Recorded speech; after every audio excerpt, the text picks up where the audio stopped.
So one of your standards is that you can explain the structure of the federal court system and the responsibilities of each court level. So this is going to walk you through the most basic things you need to know about the federal court system. Please remember, if you would, federal means related to the national government in this context. You also know federalism as being sharing power, but when we're talking about the federal government or the federal court system, we're talking about the national level. The state level is going to be completely separate. So real quick, I want you to pause the video. You don't have to write this down at all. I just want you to, you're going to see that this is on your handout. I just want you to see if you can fill this in without looking at the answers. This will review what we've already learned about the judicial branch. Now, what they do, and it's an odd structure, but it makes sense to me, they make you learn about the ways that the three branches interact, the checks and balances, the basic powers of each one, and then they go deeper into it. So we're going deeper now into the judicial branch. So see how you did. I'm sure you got to interpret. Make sure you remember what power each person or each role, each branch has as part of separation of powers. So to get into the justice system, part of the goal of the justice system, one of the most important things you need to know about them is this idea of equal justice under the law. And basically that boils down to people need to be treated equally and fairly in their encounters with the law. Now you're like, hey, that sounds really familiar. That reminds me of the rule of law, and you would be right. The rule of law is a connected concept. The rule of law, of course, that the law has to be applied fairly to all people. Remember, even if you are a law enforcement officer or if you are all the way up to the president, the law should be applied fairly and equally to all of people. Now, another thing I want you to start to get in your head is the 14th Amendment. And you know the 14th Amendment as the amendment that said any man born is a citizen and guaranteed citizenship rights to any man born in America. Now, I want you to know two other phrases because the 14th Amendment really is a lot going on. And one of those phrases that's most important and which has been the basis of a lot of court cases is the idea of equal protection under the law. And this is going to be cited in a lot of cases where people are being discriminated against or perceived discrimination, not just that one of their rights has been violated, but that they're being treated differently in a court case. They will often cite the 14th Amendment that guarantees all citizens equal protection under the law. The other thing that the 14th Amendment does is the 14th Amendment was when the Constitution guaranteed that the states would also have to follow these rules. Up until the 14th Amendment was written in the way that it is, the federal government had to respect your rights, but the states were not required by the federal government to respect those rights that were outlined in the Bill of Rights. So the 14th Amendment is a really big deal for that purpose as well. So make sure you're starting to remember those two things as well to associate with the 14th Amendment. Now, you do need to know how we got this court system that I'm about to show you. In Article 3, and you'll get a chance to actually read little snippets of the actual Constitution, but it's Article 3 that it created the idea of a Supreme Court, a court that was above all other courts. And then it just mentions other inferior courts as needed. So please remember, one of the weaknesses of the Articles of Confederation government was that it had no court system. When two states in particular were in conflict, there was no third party, no Supreme Court or court system that could negotiate between the two or decide between the two states. Also, because there were no federal courts, the states could do as they pleased in a lot of ways because the national government wasn't strong enough to tell them what to do. Well, the Constitution is going to resolve that. It's going to create the Supreme Court, the court that's above all others, hence the root of supreme. And then it also is going to provide a framework for the creation of other courts. These other courts, they came to be called the lower courts. Anything beneath the Supreme Court is one of the lower courts. And those actually were created by Congress. They're not mentioned explicitly in the Constitution except as other inferior courts. Those were created by Congress with the Judiciary Act of 1789. This only becomes important because of a later case called Marbury v. Madison. So all I want you to remember is that there was a law passed by Congress which created the lower courts. Now, if you get nothing else out of this entire lecture, gosh, I hope you do, but if you get nothing else out of this entire lecture, I want you to get this pyramid because you're going to see it a bunch of times. The pyramid is going to start at the bottom. Yes, we're going to like drag. We're going to start from the bottom. You're going to start in the district courts. You're going to move up to the next level of appeals courts, and then at the top is always going to be the U.S. Supreme Court. For no matter where you start, your final appeal is going to be, your last chance would be the Supreme Court. Very few cases that people appeal actually make it here. You'll read that the Supreme Court hears less than 100 cases.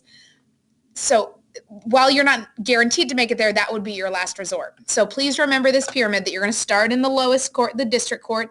Your next alternative, if you've lost your case, is going to be to go to the appeals courts or the circuit courts, and then all the way up to the Supreme Court. To have an idea of what I mean when I'm talking about the districts and what I'm talking about when I say the circuits, you'd have to look at this map.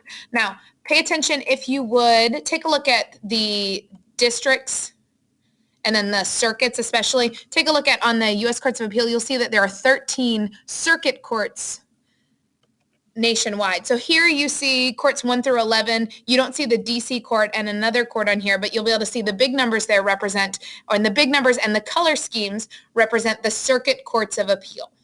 So within the 10th Circuit Court or Court of Appeal, you have Wyoming, Utah, Colorado, Kansas, New Mexico, and Oklahoma, and all of them fall under this larger 10th Circuit. Now the districts, which as if you go back, you can see there are 94 districts. Those you're going to see are divided. If you look at more populous states, like Missouri is a good example. If you look at a more populous state, you'll see there's the Western Missouri District has its own district court, and the Eastern Missouri District has its own district court. A state like Kansas, think about population when you think about what would cause states to be divided. A state like Kansas has, because of its relatively small population, they only have one district. So Kansas is its own district. Look at Texas. And then we can zoom in, look at Florida. You'll see Florida has a northern, middle, and southern district. Districts are the lowest level. That's down here. And then once you get to the next level of appeal, you get into this bigger circuit. I think I'm going to zoom in on, you'll see, look at California. You're aware of California's population. California is divided there into 4 different districts. So there is a district court for each of these, and then they all fall under the 9th Circuit. A big idea that you have to understand is jurisdiction. All federal courts have a specific type of jurisdiction. They have their own types of cases that they can hear. Not every kind of court can hear every kind of case. It's not like you pick which court you want to go to. You have to follow the structure, and you have to make sure that the court you're going to has jurisdiction. Jurisdiction, make sure you write that definition down. It's a court's power or right to hear and decide cases. Now, federal courts have jurisdiction over very specific types of cases. It kind of makes sense if you think about it. Remember that federal courts are the national government courts. So if it's a case dealing with the national government or a government figure, it would make sense that that would go to federal court, not just state court. It shouldn't surprise you that when we're talking about violations of people's rights, when we're talking about constitutional violations of people's rights, we don't leave that up to the states. That can get settled in federal court. So all of the Supreme Court cases that you did as part of your project, because they dealt with a perceived violation of rights, they all started in a federal district court. This one is one I mentioned. It only makes sense that if it's a dispute between 2 states, it would start in a federal court. And then there are things that are federal laws as opposed to, say, things that are covered by state laws. And it's interesting because if you look at this list, you'll see that these kind of all seem to deal with the national government. So immigration is something that affects us as a nation, not just the states. Social Security, because it's a program that's run by the national government, if you violate Social Security laws, that's going to be a federal crime. Civil rights is one that we just talked about. Discrimination, that should be an ending parenthesis, sorry there. But if you perceive discrimination, not just your constitutional violation, but if you are not receiving equal protection under the 14th Amendment, that would be a federal case. Copyright, tax fraud, because you pay federal taxes, anything that you commit, any fraud you commit in your taxes would be a federal crime as opposed to just a state level crime. Counterfeiting, because it's the province of the national government to create money. It's the power of the national government to create money. If you're going to create your own fake money, then you're violating a federal crime. Kidnapping and racketeering don't necessarily need to be federal crimes because we think of those as kind of basic criminal crimes, but especially because in a lot of cases, kidnap victims may be carried across state lines, and racketeering is essentially mob activity. It can be used to go after gangs. It can also be used to go after more traditional mafias because they often will be interstate or deal with multiple states. Those can be tried under federal crimes. Now, you might have a battle of jurisdiction if, say, a mob or a mafia type organization has committed a crime like murder. Murder is going to be punished at the state level. It's a state crime. If you kill someone, which I sure hope you don't, but if you kill someone, you'll be tried in state courts. But you might find that the state wants to try someone for murder, and the federal government or the federal courts and the FBI, the Federal Bureau of Investigation, wants to go after them instead of for murder for racketeering or for their drug dealing or their mob activity. So that's where you might have a fight over jurisdiction, who has the right to hear a case or who has the power to hear a case. But these are ones, you don't need to memorize them so much as understand that like all of these seem to deal with a more national level crime instead of a more individual or state level crime. But these are things that the federal courts have the jurisdiction over. They're the ones who try those kinds of cases.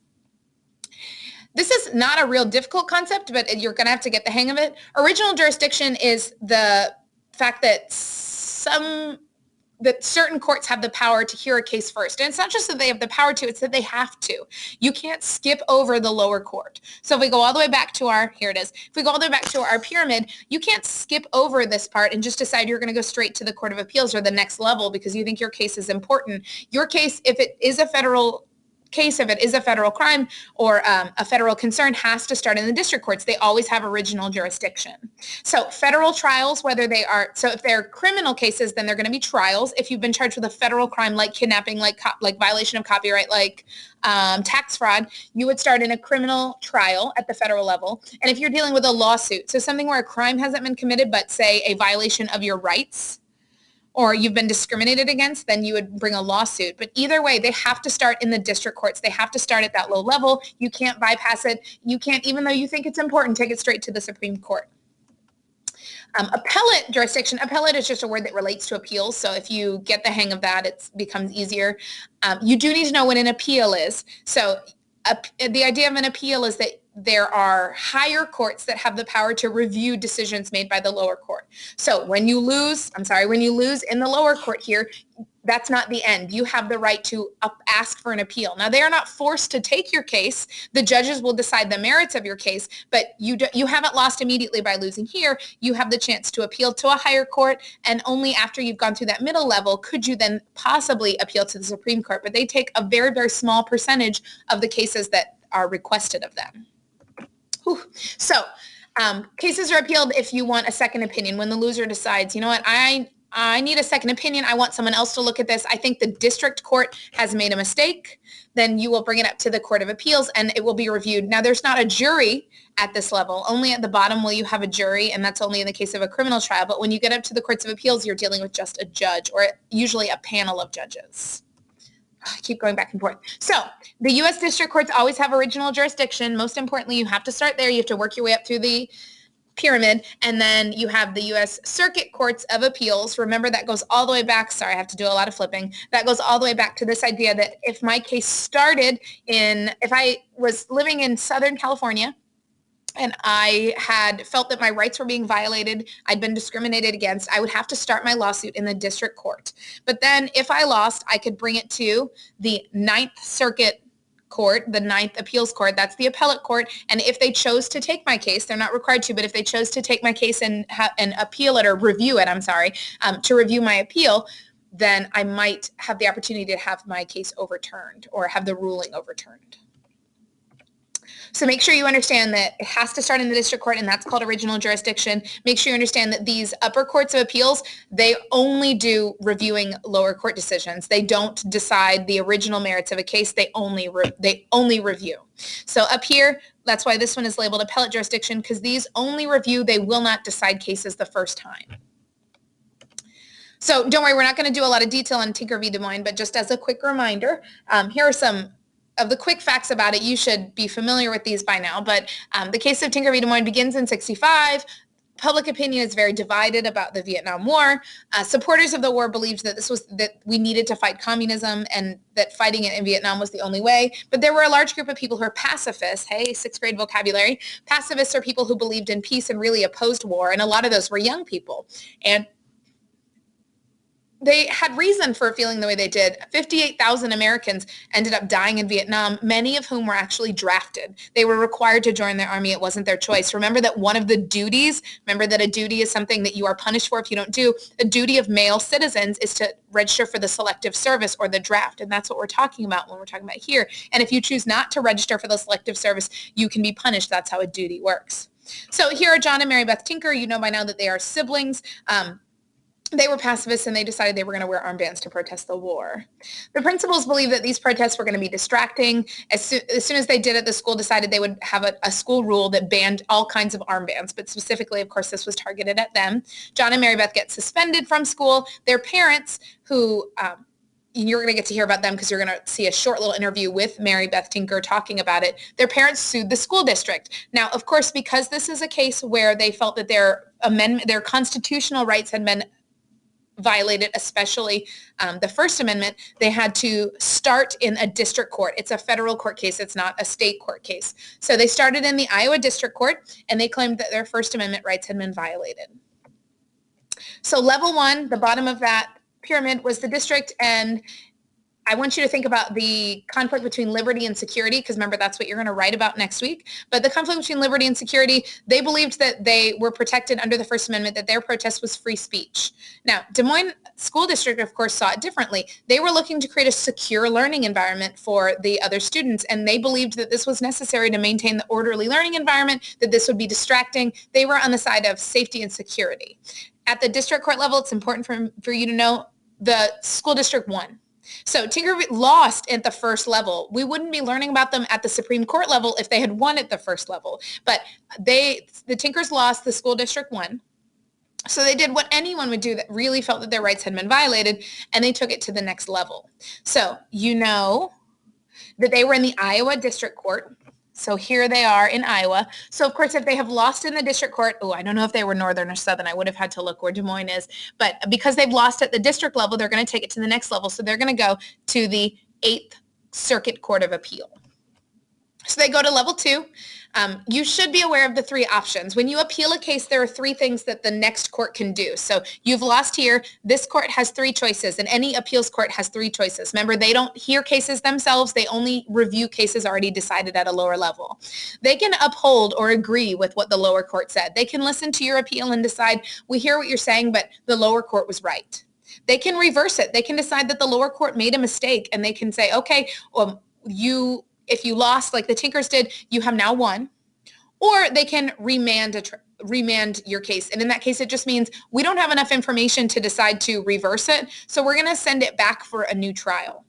In the case of the Tinkers, the outcome was, it was a split decision. So they could not agree whether or not, the judges who were on this particular panel of judges at the appeals court couldn't agree. So they sent it back down, and it was automatically upheld because they couldn't agree to reverse it.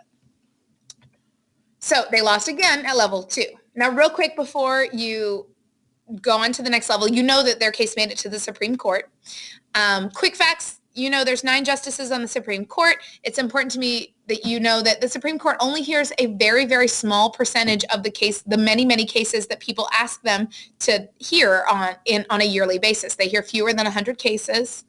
In order to have your case heard by the Supreme Court, you have to file or submit what's called a writ of certiorari. I know it's pretty intense, but you have to submit this writ, and that is that's your way of requesting that you want the Supreme Court to hear your case. And then Supreme Court decisions, as you know by now after our activity that we did, are decided by a majority. Because there are 9 of them, there's always going to be a majority, and the majority rules. So the Tinkers took it all the way to level 3, the Supreme Court. They worked all the way up that pyramid. You should be aware, you should remember that they won. In a 7-2 ruling, the Supreme Court decided to reverse the ruling of the lower court. So the lowest court at the district had ruled in favor of the school district. The appeals court, the circuit court had not reversed it. They had essentially maintained it. And the Supreme Court's going to change that and going to decide to rule in favor of the Tinkers. The majority opinion, remember that whoever wins, whichever group of justices wins, they're going to choose someone to write a majority opinion. They said that the principals didn't have a good enough reason to ban the armbands. They couldn't prove that, in fact, it was going to create a dangerous learning environment. They were just uncomfortable and didn't like it. And just because something makes you uncomfortable doesn't mean it's protected under or that it's not protected under the First Amendment. Here's a quote directly from his majority opinion.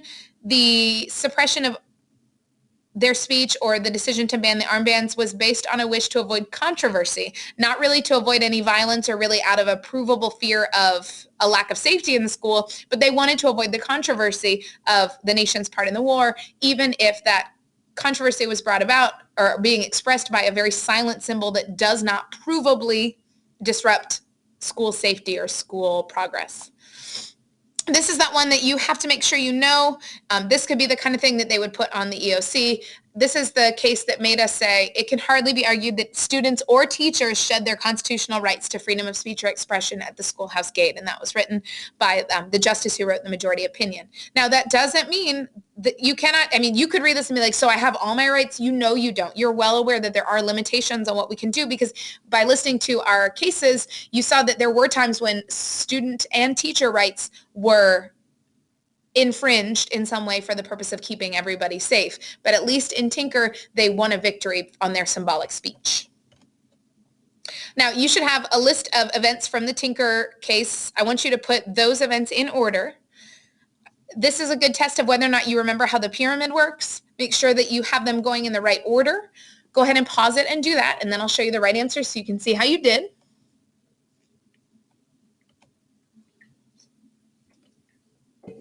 See if you got them right.